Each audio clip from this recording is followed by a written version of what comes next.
Hello students, welcome to Study with Anjali Vas Sharma.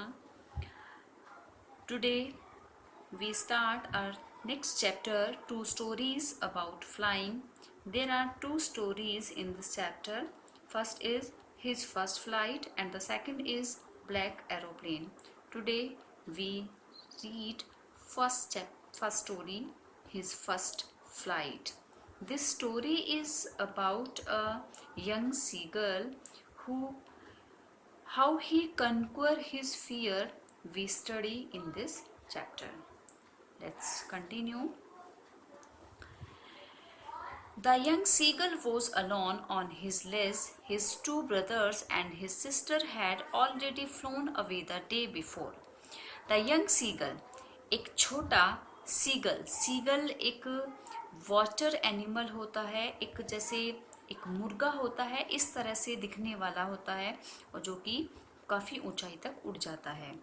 तो एक young seagull था, एक छोटा समुद्री सीगल जो कि alone on his ledge, ledge means होता है किसी पत्थर का एक छोटे पत्थर का किनारा, तो वो उस पर अकेला था। उसके टू ब्रदर्स और उसकी सिस्टर ऑलरेडी एक दिन पहले ही डे बिफोर फ्लोन अवे उड़ चुके थे।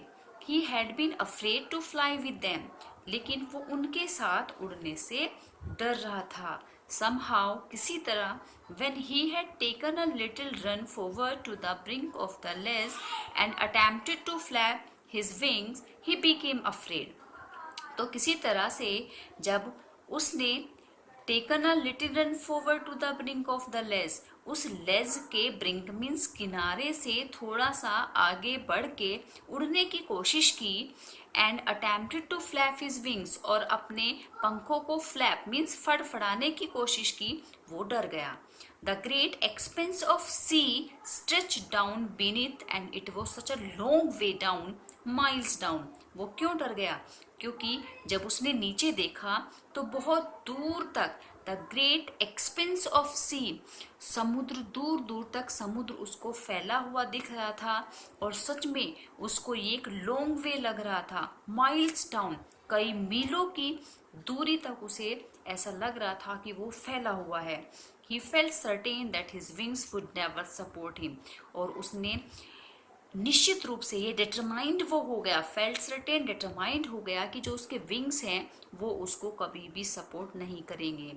सो ही बेंट हिज हेड, इसलिए उसने अपना सर झुका लिया, and run away back to the little hole under the ledge, और फिर से जो उस लेज के नीचे एक छोटा होल, एक छेद बना हुआ था, वो उसमें वापस चला गया। Where he slept at night, जहां पर वो रात को सो गया। Even when each of his brothers and his little sister, whose wings were far shorter than his own, ran to the brink, flapped their wings and flew away. यहाँ तक कि जो उसके भाई और बहन थे जिनके पंख उसके पंखों से भी छोटे थे, वो उस लेज के ब्रिंक मीन्स किनारे तक गए, उन्होंने अपने पंखों को फड़फड़ाया और उड़ गए। He failed to muster up courage to take that plunge which appeared to him so desperate. लेकिन वो अपने उस करेज को मस्टर अप मीन्स इकट्ठा करने में, उसको अपनी ताकत को इकट्ठा करने में वो फेल रहा, ताकि वो प्लंग मीन्स डाइव कर सके, विच appear to him so desperate, जो कि उसको बहुत ज़्यादा डेस्पिरेट लग रहा था। डेस्पिरेट लगना मतलब वो बहुत ज़्यादा निराश लग रहा था। His father and mother had come around calling to him shrilly, upbraiding him, threatening to let him starve on his ledge unless he flew away. उसके पेरेंट्स, उसके मदर और उसके फादर उसके पास आए, उसको बुलाते हुए, उसको शार्पली, श्रिली मीन्स शार्पली, अपब्रेडिंग मीन्स उसको रिब्यूक करते हुए, उसको गाली देते हुए, उसको कन्विंस करते हुए, उसको धमकी देते हुए कि उसको खाना नहीं मिलेगा, जब तक कि वो उड़ेगा नहीं उसको भूखा रहना पड़ेगा। लेकिन for the life of him he could not move, लेकिन फिर भी अपनी जीवन के डर की वजह से कि कहीं वो मर ना जाए, वो मूव नहीं कर पाया, वो आगे नहीं बढ़ पाया।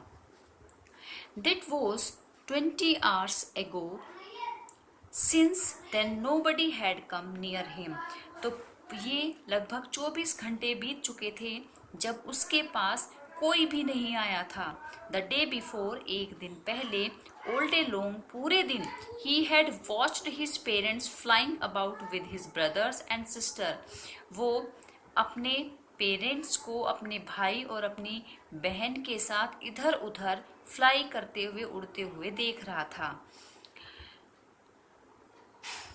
Perfecting them in the art of flingist, जो उसको उड़ने की जो एक आर्ट थी, जो कला थी, उसमें परफेक्ट कर रहे थे।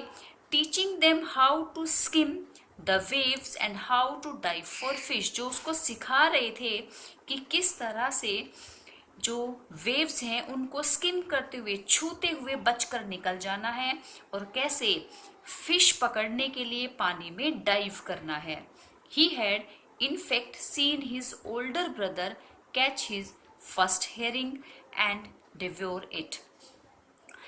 यहाँ तक कि इनफैक्ट उसने अपने ओल्डर ब्रदर को, अपने फर्स्ट फिश को, हेरिंग मीन्स अपने पहले भोजन को, अपनी पहली फिश को उसने पकड़ते हुए देखा था, एंड डिवोर इट, और उसको खाते देखा था। स्टैंडिंग ऑन अ रॉक, एक चट्टान पर खड़े होकर। वाइल, जबकि his parents circled around raising a proud cackle, जबकि जो उसके पेरेंट्स थे वो चारों तरफ उसके चक्कर लगा रहे थे ताकि वो उसको और ज़्यादा प्रेज कर सके, उसका हौसला बढ़ा सके। And all the morning the whole family had walked about on the big plateau midway down the opposite cliff taunting him with his cowardice, और उसका पूरा परिवार उस रॉक पर घूमता रहा जो सामने वाली रॉक के बिल्कुल बीच में था, और वो उसको उसकी कायरता के लिए टॉन्टिंग कर रहे थे, उसको ताने मार रहे थे कि वो बहुत कायर था। ओके स्टूडेंट्स, आगे की स्टोरी हम नेक्स्ट क्लास में करेंगे। Thank you so much.